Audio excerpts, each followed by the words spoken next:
Abayizi ba siniya ey'okuna abatudde ebigezo byabwe omwaka guno be babadde ku nsoma empya gye batandika emyaka 4 gye twakakuba amabega.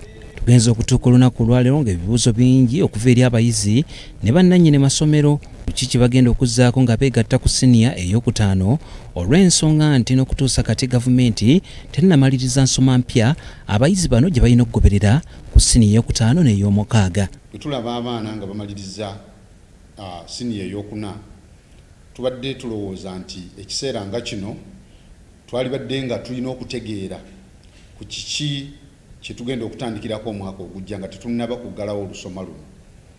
Kimalamu essuubi bwe tulaba nga tudda mu nsobi ze tuzze tuyitamu. Buli muntu yenna yeewuunaganya ku kiki ekigenda okuddako. Ensobi zino engenderere tulowooza nti tusaanye tuzoogereko nga bannabyanjigiriza. Tulinda bulinzi kye banatugamba kye tujja okukola kubanga ne bw'ono munagenda nga mugenda kubeera consulted sirowooza ne consultations oba ideas ze tunaabawa banaazitwala era bwegamba tugenda kuteesa ku A-level yokka kiba tekikola bulungi kubanga twandibadde tusooka ne tureviewinga ne O-level ne tugiraba akati ebizibu ebigibaddemu byonna ne tulaba ne tumakinga sure nti tubigenda mu senior 5 ne senior 6.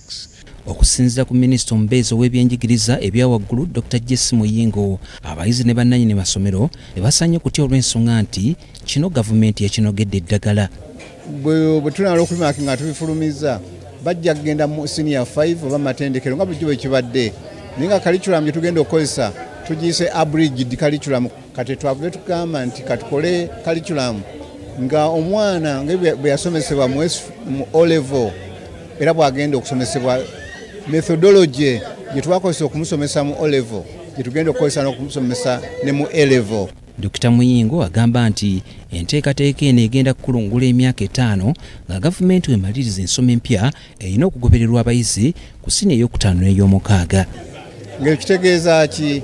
Kitegeeza nti waliwo ebintu ebimu ebibadde nga tebirina nnyo mugaso mu curriculum ya A-level twabiggyemu ne wabeerawo ebimu bye twasevinga mu O-level curriculum ne tubiteekamu.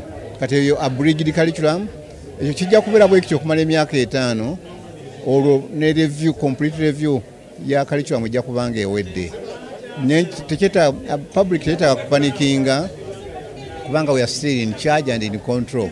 Muyingo ayongerako nti ensoma empya erina okugobererwa ku siniya ey'okutaano n'ey'omukaaga ya buseere nga n'olw'ensonga eyo abazadde abayizi n'abakulu b'amasomero basaanye okubeera abagumiikiriza. Kubanga general review of the entire curriculum tennasoboka olw'okuba nti okukola curriculum kiri very expensive ate n'ekyokubiri kitaaga obudde bungi. Abatandisi b'amasomero bagamba nti kyekiseera gavumenti eyongera okusoosowaza enteekateeka ey'okubeebuuzaako ku nsonga nga zino nga tezinnaba kuteekebwa mu nkola. Bandibadde overhaulinga education system yonna complete right from senior 1 primary ne bagenda mu secondary up to senior 6 then kati university olumwana nayingira university nga specializing mu bintu bye. Bino bijjidde nga wasuubira okubeerawo ensinkano wakati wa bannannyini masomero abatandisi baago ne minisita w'ebyenjigiriza n'emizannyo Janet Kataha Museveni omwezi ogujja era nga bagamba nti ensonga zino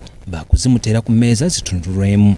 Tulina omukisa nti maama Janet Museveni yatuwadde omukisa ng'ennaku z'omwezi 3 bino n'ebirala bye tulaba nti oba oliawo bijja mu ngeri etajja mu mbeera ya byanjigiriza emiteekateeka nga bwe zaalitambudde tujja kubyogerako engeri gye tuharmonizingamu ebitusoomooza kati nga bino.